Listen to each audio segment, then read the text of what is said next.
Olá, meu irmão, olá, minha irmã querida, seja bem-vindo, seja bem-vinda a mais um episódio do nosso Meditai, Graça e Paz. É bom ter você novamente aqui. Nós estamos chegando já a quase 40 vídeos no nosso canal e eu fico muito feliz com o Senhor, com Deus, que é a fonte de toda a inspiração desse trabalho, e fico muito feliz com você que tem nos ajudado, nos apoiado até aqui. A missão desse trabalho, a missão do Meditai é levar Jesus mais longe. E eu sei que muitos de vocês têm feito isso, nos ajudando de todas as formas, compartilhando, se inscrevendo, postando comentários, flegando, dando relevância a esse trabalho. Eu louvo a Deus porque é a forma que a gente tem de muitas vezes evangelizar, de muitas das vezes levar uma palavra de consolo, de conforto, de esperança, de fortalecimento para alguém que precisa. Às vezes não podemos sair de casa, não conseguimos nos deslocar ou fazer parte de uma ação missionária, mas a nossa mensagem pode chegar através de um clique. Então eu continuo estimulando você a fazer esse trabalho. Entra lá no nosso canal, se inscreve, para que você tenha acesso a outros conteúdos. Encaminhe esse vídeo para pessoas que você sabe que precisam. Coloca lá no teu grupo familiar, no teu grupo de amigos, no grupo de oração. Sempre há alguém que precisa ouvir uma palavra de Deus, ok?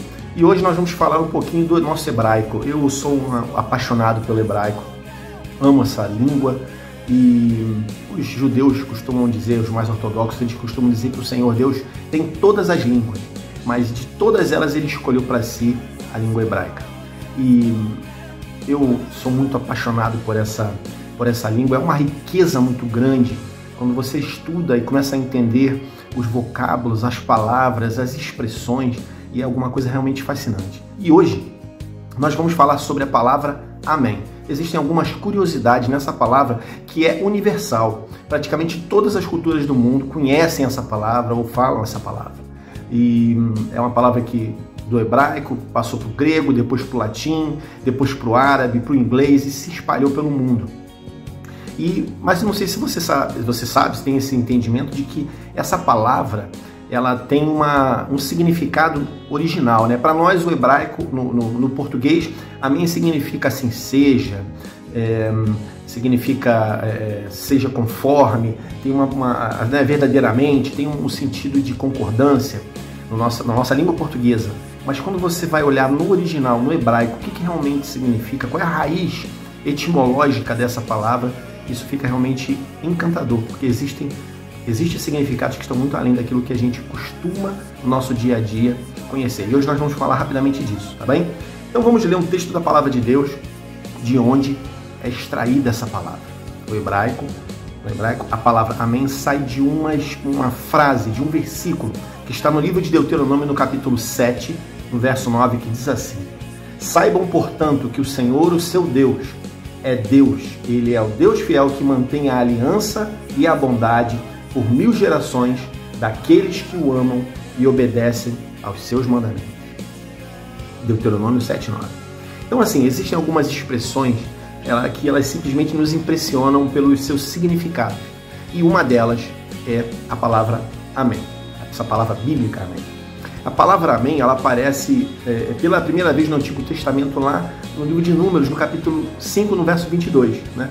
E a última vez que ela vai aparecer é no último livro da Bíblia, no livro do Apocalipse, no capítulo 22, no verso 21. Então, entre os significados, como nós falávamos, né, o Amém para nós tem essa tradução, essa expressão de concordância, né, como verdadeiramente, de fato, seja assim, não é? Então, onde assim, essa palavra ela acaba exprimindo uma certa ação de resposta a algo que se foi dito, né, uma espécie de concordância com aquilo que foi falado, né, com aquilo que foi expressado de alguma maneira. Mas a palavra Amém, né, ela, segundo o Talmud, ela é um acróstico e ela é formada pela primeira letra das palavras hebraicas El, Melech e Neeman. Então, acróstico, queridos, para que você entenda, na língua portuguesa existem muitos acrósticos. Por exemplo, PM, Polícia Militar. PM é um acróstico de Polícia Militar. SOS, a frase universalmente conhecida, né? A expressão para socorro, né? SOS significa Save Our Souls. Save Our Souls, ou Salvem Nossas Almas, né? Em inglês. E outros acrósticos que nós conhecemos. Então, amém é uma palavra que é um acróstico dessas três palavras que nós lemos agora. El, Melech e Neeman. Essas três palavras significam: El significa Deus, Melech significa rei e Neeman significa... Mas vamos olhar então um pouquinho mais com relação ao acróstico. Amém, como nós falamos, em hebraico é o acróstico dessas três palavras. E essas três palavras se encontram nesse versículo de Deuteronômio capítulo 7, que nós lemos. Saibam, portanto, que o Senhor, o seu Deus, é Deus. Ele é o Deus fiel, que mantém a aliança e a bondade por 1000 gerações daqueles que o amam e obedecem aos seus mandamentos. Você deve estar vendo aí as letras para você entender, né? El, Melech, Neeman. A primeira letra, El, é o Aleph. A segunda letra, que compõe a palavra Melech, é a palavra Men, em hebraico. E a terceira letrinha é a palavra Nun, a letra Nun, da palavra Neeman. Então nós temos Aleph, Men, Nun, que juntas formam a palavra Amen, no hebraico. No hebraico não termina amém, aquele som aberto, termina no som fechado, amém. Né? Então, olha só, queridos, quando a gente para analisar essa expressão, Deus, Rei, Fiel, é isso que significa a palavra hebraica amém. Quando o judeu fala amém, ele está dizendo Deus, Rei, Fiel. Então isso é interessante, porque quando a gente sabe que o nosso Deus é Deus, é Rei e é fiel, nos traz pelo menos duas lições muito importantes que eu queria que você pensasse comigo aqui. A primeira delas, Deus é Rei. Então isso nos faz pensar no fato de que o Senhor está no trono, reinando soberanamente. Imagine a figura do Senhor como Rei. Deus, depois de criar todas as coisas, Ele não entregou a sua criação à própria sorte, deixando como que a sua criação à deriva. Muito pelo contrário, né? O nosso Deus, ele exerce o seu governo e o domínio sobre tudo e sobre todos, inclusive sobre a sua própria vida. Aleluia.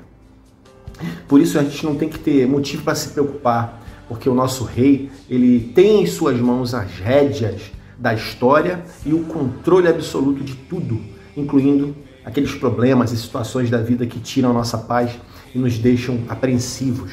Então, assim, nós não devemos nos preocupar com relação a essas coisas, porque Deus está no comando da nossa vida. Ele é Rei. A segunda coisa importantíssima, fiel. Deus é confiável. Aleluia. Em meio a tantas incertezas e desconfianças da vida. Então, assim, em meio a tantas incertezas e tantas desconfianças na vida, uma coisa é certa. Nós podemos confiar em Deus. Aleluia. Homens podem nos decepcionar, né? Igrejas e ministérios podem nos desiludir. Líderes cristãos, eclesiásticos podem nos desapontar, podem nos frustrar, mas o Senhor não, Ele jamais vai fazer isso. O apóstolo Paulo exemplificou isso muito bem quando ele diz: ninguém me assistiu na minha primeira defesa, antes todos me desampararam, mas o Senhor me assistiu e me fortaleceu. Aleluia. E ele conclui dizendo assim: eu fiquei livre da boca do leão. 2 Timóteo 4, dos versos 16 ao 17. Então, assim, sendo assim, queridos, assim, ouse confiar em Deus. Porque o Senhor jamais vai te desapontar, né? Então a palavra diz assim, para concluirmos: ora, aquele que reina é fiel, confiável. A Ele seja o louvor, a majestade, o domínio para todo sempre. Amém. Deus é Rei fiel para cumprir todas as suas promessas. Esse é o significado da palavra amém. Repita comigo: Deus, Rei é fiel para cumprir todas as suas promessas. Deus te abençoe.